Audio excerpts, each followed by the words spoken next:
Kung good vibes ang hanap mo, dito ka na sa sigurado! Mula sa mga istoryang nagbibigay ng inspirasyon hanggang sa mga kwentong may dalang solusyon. Mga balitang pampagaan ang pakiramdam at pampaganda ng araw. Hindi lang basta good news, kundi the better news. Mula Lunes hanggang Biyernes, 1:00 ng tanghali sa DZRH TV. Magandang araw Pilipinas! Nasa ang sulok ka man ng bansa, kasama ka sa aming misyon, ang ibahagi ang good news. Sa programang hindi lang basta balita ang hatid, kundi mga kwentong puno ng pag-asa, inspirasyon at mahalagang kaalaman. Live tayo sa DZRH TV Facebook, YouTube at DZRH News website. Ako po si Rovic Manuel at ito ang The Better News. Una sa Pilipinas, una sa Pilipino. Sa ating The Better News ngayong araw, obra ng isang Filipina artist bumida sa New York. 77 anyos na lolo, pinatunayang age is just a number nang magtapos sa senior high school. Tricycle driver, sinurpresa ng libreng full tank ng isang TikToker. Pinoy yoyo artist Miggy Hizon, wagi ng gold medal sa Asia Pacific Open 2026 sa Singapore. Pilipinas, nakatanggap ng papuri sa matagumpay na pag-host ng Asian Track Cycling Championships sa Tagaytay. At American rapper Post Malone may concert sa Pilipinas sa Setyembre. Sa ating unang The Better News ngayong araw, #Pinoy Pride. Muling bumida ang husay ng Pilipinas sa global art scene. Kasunod yan ang solo exhibition debut ng Pinay artist na si Jenny Santi sa New York City. Silipin ang kanyang obra na Gardens I Never Knew sa The Better News Report ni Mili Borja. Ipinamalas muli ng Filipina artist na si Jenny Santi ang husay ng mga Pilipino sa global art scene matapos ang kanyang solo exhibition debut na Gardens I Never Knew. Binuksan ang exhibition ang March 16 sa Philippine Center, New York, kasabay ng Asia Art Week New York at dinaluhan ng mahigit 100 bisita na hungumanga sa kanyang mga likha. Tampok sa kanyang mga obra ang temang sensation, mood at movement na nagbibigay ng kakaibang karanasan sa mga manonood. Sa kanyang pahayag, ipinaliwanag ni Santi na ang kanyang sining ay nakatuon sa use of nature na nag-aanyaya sa mga tao na bumalik sa mas mabagal at mas intuitive na paraan ng pag-unawa. Ayon sa kanya, ang kanyang mga painting ay hindi lamang dekorasyon, kundi isang karanasang nararamdaman. Hinihikayat ang mga manonood na huminto, huminga at namnamin ang bawat detalye. Sa mundong mabilis ang galaw, layunin ng kanyang mga obra na magbigay ng sandaling katahimikan at mas malalim na kamalayan. Para sa DZRH TV, ito si Mili Borja, una sa Pilipinas, una sa Pilipino. Wagi naman ang gintong medalya ang isang yoyo artist na tubong Marikina City sa nagdaang Asia Pacific Yoyo Open 2026 na ginanap sa Singapore. Kilalanin si Miggy Hizon at ang iba pang lumaban sa naturang kompetisyon sa report ni James Galange. Nag-uwi ng karangalan ng professional yo-yo player mula Marikina City na si Henry Miguel Hizon o mas kilala sa tawag na Miggy sa katatapos lang na Asia Pacific Yoyo Open 2026 sa Singapore. Kung saan nasungkit ito ang gintong medalya sa 5A Division kung saan nakakuha ng overall score na 49 na sinundan naman ng Republic of Korea at Japan. Dahil dito, inirang bilang rank 1 si Miggy sa Asia Pacific region habang ikatlo naman sa buong mundo. Ito na rin ang kanyang ika-9 na kampyonato sa kanyang karera sa naturang sport, bagay na ayon sa kanya sa isang interview ay hindi niya inaasahang makakamit sa paglalaro ng yo-yo. Samantala, namayagpag naman sa iba pang dibisyon ng ilan pa sa Team Philippines na lumako rin sa nasabing kompetisyon. Sa Division 1A, nakakuha naman ng 30.4 points si Martin Gazo, 11 naman para kay Kenneth Santiago sa 2A at 18.1 kay Simon Cabagyo sa 3A. Habang nakalikom naman ng 8.1 points si Elijah Sampaga para naman sa under 14 years old division. Kasama pa ng koponan ay sina Don Consegra at Aldrin Marapao na siyang tumulong din sa team sa kanilang winning stint sa Singapore. Ginanap ang naturang kompetisyon sa Scaife venue magmula March 6 hanggang 8 na siyang kanilang ika-23 ng edisyon. Para sa DZRH TV, ito si James Galange, una sa Pilipinas, una sa Pilipino.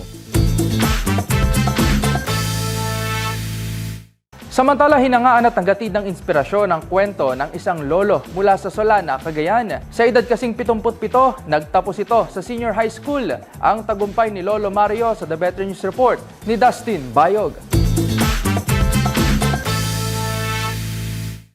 Ang edukasyon ay walang kinikilalang edad at panahon. Ito ang pinatunayan ng isang 77-year-old na lolo sa Cagayan matapos ito magtapos ng senior high school nitong nagdaang Marso. Siya ay si Lolo Mario Resurreccion na taga Solana, Cagayan at official graduate sa Sampaguita National High School na kumuha ng Agri-Fishery Arts sa ilalim ng Technical Vocational Livelihood Track. Hanga daw ni Lolo makapagtapos ng pag-aaral dahil nais niyang maging degree holder bilang isang agricultural engineer. Naniniwala siya na malagang bahagi sa bansang agrikultura at nagtitiwala makatutulong ito sa kanilang pamumuhay. Ayon kay James Banawa, na isang practice teacher at uploader ng trending video ni Lolo, madalas daw ito makikita sa library upang mag-aral na patunay raw ng kanyang dedikasyon at kagustuhan na makapagtapos ng pag-aaral. Samantala nagtapos si Lolo noong March 31 na tila double celebration dahil sabay ito sa kanyang kaarawan. Para sa DZRH TV, ito si Dustin Bayog, una sa Pilipinas, una sa Pilipino. Sa gitna naman ng walang prenong pagsirit ng presyo ng produktong petrolyo, good vibes naman ang inihatid ng isang TikTok user sa isang tricycle driver na ito mula sa Laguna. Ang dapat kasi nitong 100 pisong pampagas, hindi lang na libre, kundi ipina-full tank pa. Ang mga detalye sa report ni Arnold Herrera. Sabi nila, libre ang maging mabuti. Pero sa panahon ngayon kung saan lumobo na sa makasaysayang halaga ang presyo ng produktong petrolyo, halos lahat ay umaaray, lalo na mga tsuper na umaasa dito para sa kanilang pang-araw-araw na pamumuhay. Kaya naman laking tuwa ng tricycle driver na si Tatay Frankie nang makatanggap ito ng munting sorpresa mula sa isang TikToker sa Victoria sa Laguna.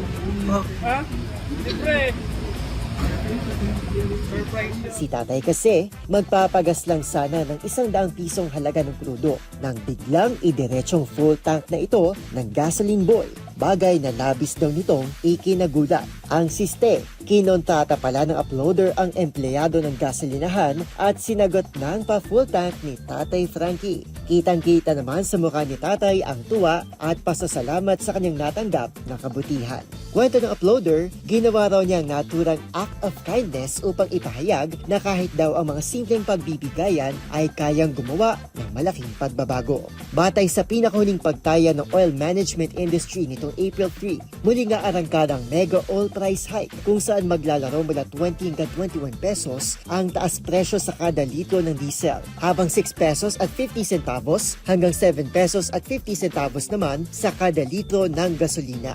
Una rito, tiniyak umano ng Iran sa isang phone call ang ligtas na pagdaan ng mga Pinoy vessels at seafarers sa Strait of Hormuz batay sa anunsyo ng Department of Foreign Affairs. Para sa DZRH TV, ito si Arnold Herrera. Una sa Pilipinas, una sa Pilipino.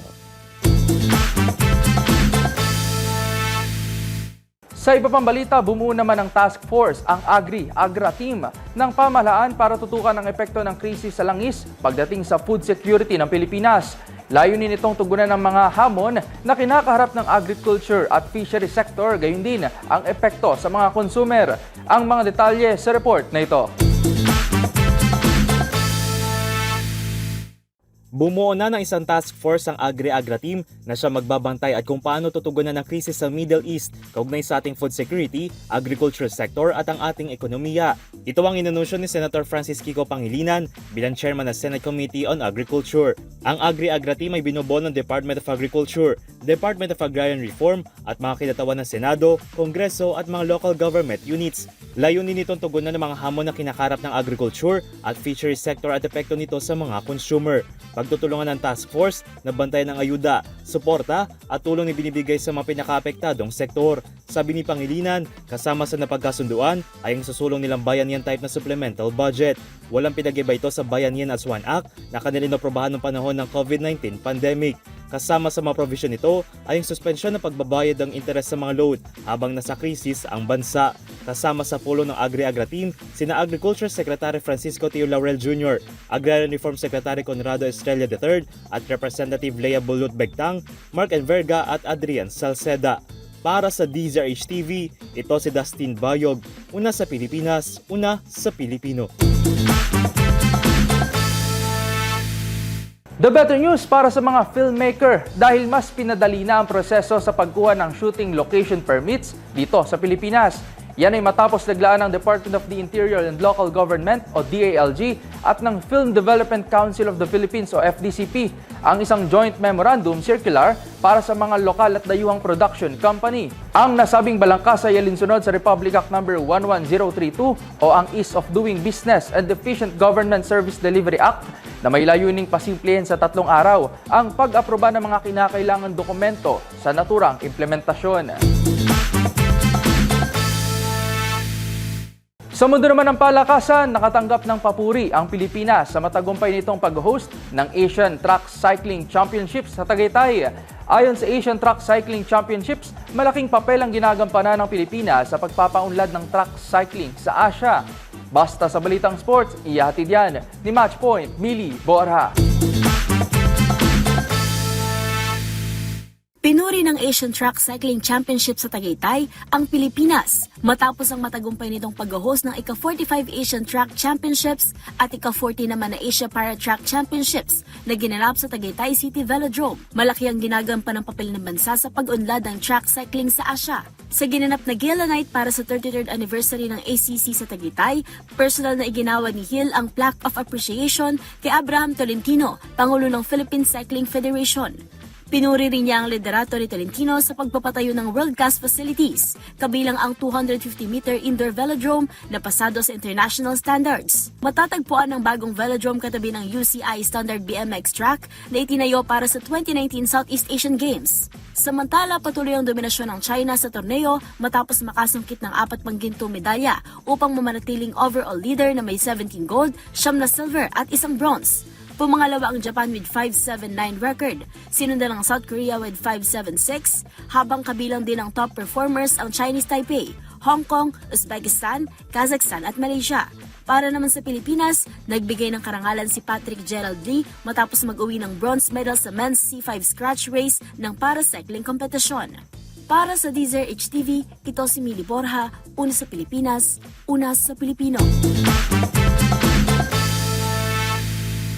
At sa mundo naman ng showbiz, may concert sa Pinas ang American rapper-singer na si Post Malone. At kung K-pop naman ang pag-uusapan, variety show na Run BTS ng Bangtan Boys magbabalik na ngayong Abril. Narito ang report ng ating showbiz, Angel.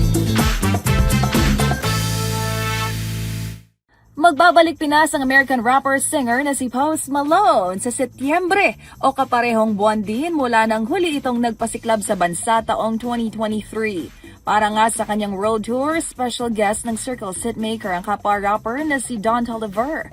Bago ang Manila show sa September 29, unang magpapasiklab si Post Malone sa Hong Kong, Taiwan, Thailand, Singapore at Malaysia. Sa ngayon, wala pang ilabas sa detalye pagdating sa ticket prices at seat plan. Sa mundo naman ng K-pop, the better news para sa ARMYs dahil hindi lamang music comeback ang hatid ng BTS dahil waging ang kanilang online variety show na Run BTS magbabalik din. Dito ay sumasabak sa iba't ibang games at challenges ang OT7 na unang inilabas taong 2015. Sa short teaser na ni-release ng Bangtan Boys, inanunsyang mapapanood ang first installment ng Run BTS 2.0 bukas, April 7. Samantala, sa pagbabalik nga ng grupo, agad silang gumawa ng kasaysayan matapos manatili sa top spot ng Billboard 200 for 2 weeks ang kanilang 5th album na Arirang. Para sa DZRH TV, ito po ng Showbiz Angel. Una sa Pilipinas, una sa Pilipino.